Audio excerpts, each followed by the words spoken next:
what we started seeing in the market is the hallucination part. On one side, even though we kind of handle the safe and responsible AI, the hallucination becomes another bigger issue as well, which prevents organization from going live. Now, from a Lyzr point of view, we have three hallucination modules already built in, which is reflection, groundedness, and context relevance. And I'll go through one by one from a explanation point of view. So reflection is where the agent will reflect its own instructions all over again to ensure that it is following the instructions clearly. What do I mean by instructions? When you look at an agent, you will kind of give these instructions here internally. So you want the agent to go through these instructions all over again to ensure that it is doing its job properly. So that is reflection. Then comes groundedness. Groundedness is where the agent will check against a ground truth that you would have established. When you are asking an agent to produce an output like claims processing, for example, the agent will be able to check the ground truth that you already established as an organization. It could be a document, it could be just set of several ground truths as text, and the agent will be able to take a call whether it is closer to the ground truth. If yes, it will process the output. Otherwise, it will stop processing the output. And then comes context relevance. The context relevance is more of just a measuring, it's just a measurement. It'll tell you whether how close is the output compared to the context. Zero point 0.7, zero point 0.8 is all acceptable value. So these are at least three modules. These are three modules that we already have. And now we are now working on adding four more modules that CVS Health actually launched recently. It's been few weeks already. So under the UQLM package that you may find in GitHub. So this is what the other key concepts are.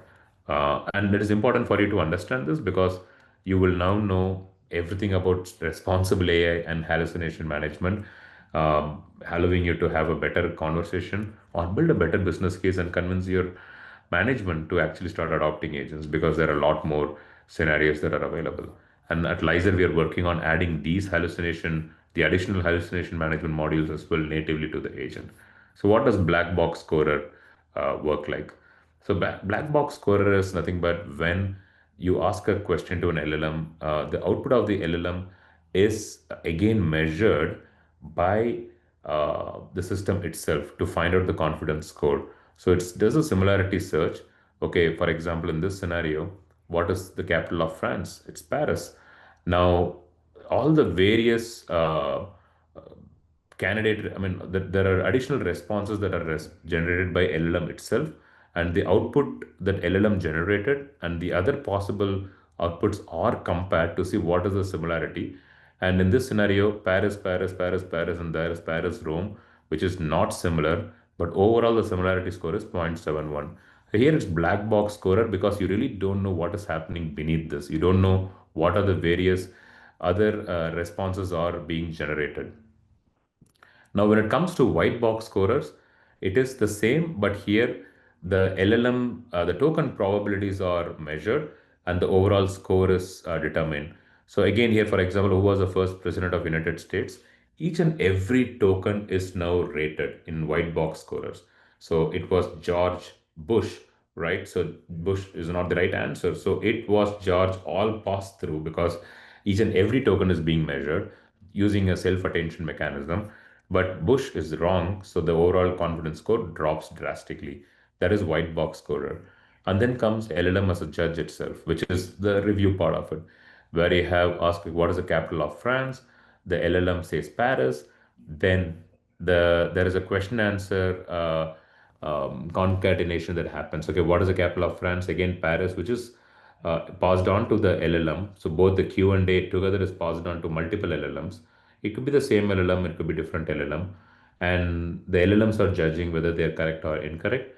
And then the numerical score gives you a final confidence score. And the fourth one is Ensemble. Ensemble is where you use a mix of all of this to further figure out whether the agents are hallucinating or not. So long story short, these are again various additional models that you can use to measure the hallucination, I would say, index of your agents for that particular workflow. Now, are we overdoing this? Are we like creating so many responsible AI checks, so many hallucination checks, wherein we end up eating up a lot of credits? Answer is yes. So, what is the best practice? What we see again from our customers, we are again learning from our customers. For anything that is low, I would say, sensitive workflows, they are looking at using just the basics because anyway, we are capturing all the logs, you have traceability, observability, explainability happening.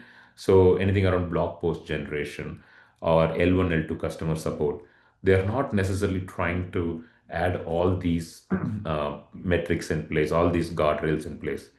But when you go into something a lot more complex, like say refund processing or loan processing or claims processing or policy underwriting, or even we worked with a customer who built uh, an an equipment failure RCA agent for an offshore oil rig where it is kind of a life or death scenario. If the agent predicts or does not do the job right, and if it fails to predict a failure or gives a wrong root cause analysis, it may result in probably even death of a field engineer.